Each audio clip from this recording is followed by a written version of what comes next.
সুচিকিৎসা, পুনর্বাসন সহ নানা দাবিতে রাজধানীর জাতীয় অর্থোপেডিক হাসপাতালের সামনে বুধবার দুপুর থেকেই অবস্থান নেয় জুলাই আন্দোলনে আহত ও তাদের স্বজনরা। কারো চোখে ব্যান্ডেজ, কারো হাতে প্লাস্টার, অনেকে আবার চেয়ার পেতে ভাঙা পা নিয়ে সড়কে বসে দাবি আদায়ে দেন স্লোগান।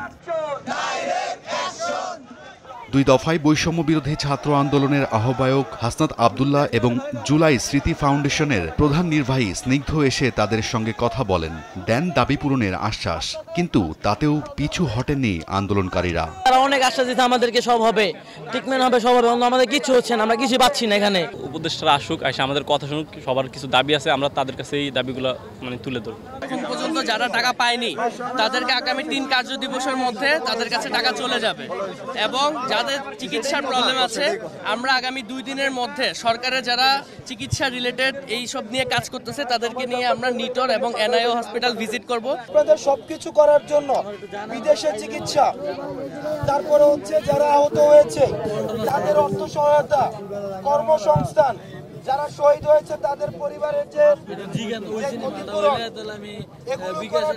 জুলাই ফাউন্ডেশন করে দেওয়া হয়েছে।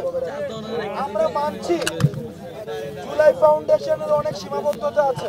পরে মধ্যরাতে হাসপাতালে ছুটে আসেন আইন উপদেষ্টা আসিফ নজরুল, ক্রীড়া উপদেষ্টা আসিফ মাহমুদ, মৎস্য ও প্রাণী সম্পদ উপদেষ্টা এবং উপদেষ্টা মাহফুজ আলম। তারা নিজেদের সীমাবদ্ধতার কথা জানান। এ সময় ভুল স্বীকার করে সমাধানের আশ্বাস দেন আইন উপদেষ্টা।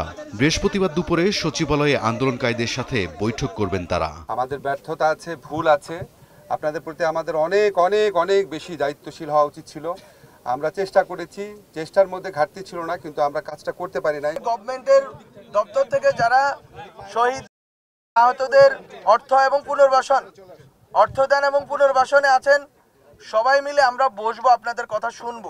হাসপাতাল সিন্ডিকেট, জটিলতা সহ নানা পরিস্থিতির কারণে আহতদের কাঙ্ক্ষিত চিকিৎসা সেবা না মেলার কথাও জানান উপদেষ্টা। বিভিন্ন ধরনের অব্যবস্থাপনা যেগুলো দীর্ঘদিন ধরে চলে আসতেছিল, সেটার জন্য চিকিৎসার অনেক ধরনের সমস্যা হয়েছে আপনাদের, এগুলো আমরা সব সময় দেখছি। দয়া করে আমাদেরকে ওই পরিবেশটা করে দেন, আমরা যাতে বসে একটা রূপরেখা আগামীকালকেই ঘোষণা করতে পারি। পরে আশ্বাসের ভিত্তিতে সড়ক ছেড়ে হাসপাতালে ফিরে যান আন্দোলনকারীরা। তবে দাবি আদায় না হলে আবারও রাজপথে নামার হুঁশিয়ারি দিয়েছেন তারা।